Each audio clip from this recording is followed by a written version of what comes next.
अस्सलाम वालेकुम, this is Saeed. Drama नमक हराम की लास्ट एपिसोड इंतहाई फ्लॉप थी, बोरिंग थी, स्टूपिड एंड था, बेमकसद एंड था, अनबिलीवेबल था कि मुरीद को एंड पे मरवा दिया जाएगा। भाई मुरीद का कसूर क्या था? 27 साल से अपनी माँ का इंतकाम लेने के लिए वो जिंदा था। अमीन कुरैशी से बदला लेने के लिए उसने पता नहीं क्या कुछ नहीं किया। उस घर में रह रहा था जिसमें वो एक मिनट भी बर्दाश्त नहीं कर सकता था खुद को। अपनी माँ के कातिल को पकड़ने के लिए, अपनी माँ का इंतकाम लेने के लिए उसने उसके लिए गोलियां भी खाई हैं। जो अमीन कुरैशी को गोलियां लगनी थी वो उसने खुद पे खाई हैं। इतनी लंबी जद्दोजहद दिखाई आपने कि मुरीद पता नहीं क्या करने जा रहा है, अपनी माँ का इंतकाम लेगा, सबको मार देगा और ऐसा माहौल क्रिएट करेगा कि पता नहीं एंड पे अमीन कुरैशी के साथ पता नहीं क्या होने जा रहा है। और हम हैरान हो चुके हैं भाई कि लास्ट एपिसोड में आपने क्या दिखा दिया। मतलब कि कुछ भी हो सकता था, अब इसके अलावा कुछ भी कर लेते, लेकिन मुरीद की डेथ नहीं होनी चाहिए थी। उसको मिला क्या भाई? नमक हलाली करने पे उसको क्या इनाम मिला? उसके बाप को क्या मिला? उसकी माँ को क्या मिला? अब इसको आपने मरवा दिया। अजीब है यार कि मतलब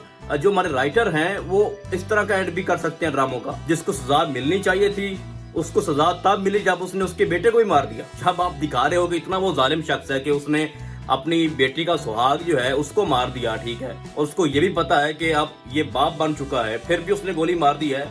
सॉरी टू से, तो आप क्या शो करना चाह रहे थे? जालिम तो वो था ही, लेकिन इस एंड को बेहतर किया जा सकता था। और किस तरह से किया जा सकता था? मतलब कि आपने अगर उसको कानूनी सजा दिलवानी भी है तो वो पुराना केस ही पकड़ो, 2-3 गवाह उसमें पेश करो और 27 साल पहले जो उसने उसकी माँ के साथ किया था उसी में उसको अरेस्ट करवाओ। जो उसने ज्यादती की और मर्डर का इल्जाम भी उस पर लगाओ और उसको वहां पे सजा करवा दो। इस तरह से मुरीद और अस्मा की जो लाइफ थी वो तो चिल आउट हो सकती थी ना आने वाले दिनों में। अगर ये भी आप नहीं कर सकते थे तो कम से कम आप चलो ये कर देते कि सुसाइड करवा देते उससे। वैसे भी अमीन कुरैशी को सब छोड़ के चले गए थे, उसकी बेटियां, उसकी जो बेगम है वो भी छोड़ के चली गई थी, उसकी आपा छोड़ के चली गई। मुआशरे में नाम खत्म हो गया, बिजनेस जो है वो मुरीद के नाम पे ट्रांसफर हो चुका है सारा कुछ, बैंक बैलेंस, बंगला, जमीनें, गाड़ियां, सब कुछ उसके पास तो था ही नहीं, तो उसको सुसाइड करवा देते।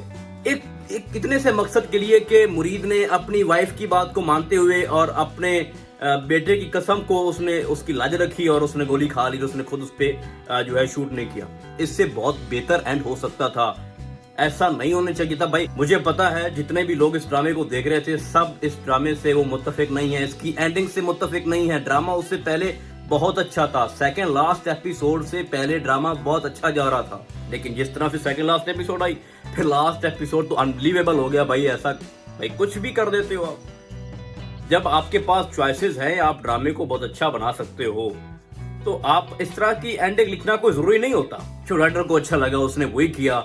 इंप्रेसिव नहीं था इसका एंड, हम बिल्कुल इससे मुतमिन नहीं हैं, अनबिलीवेबल था, गैर यकीनी सूरत हाल उन्होंने बना दी है। बाय द वे ड्रामे की स्टोरी बहुत बढ़िया थी कि एक माँ का इंतकाम दिखाया गया और उस इंतकाम के लिए एक बेटा किस तरह से दिन रात तड़प रहा था, बट वो डिजर्व नहीं करता था उसकी एंडिंग इस तरह से हो, उसका रिजल्ट उसको इस तरह से मिले। चले मिलते हैं किसी और ड्रामे के नए रिव्यू में, तब तक के लिए अल्लाह हाफिज।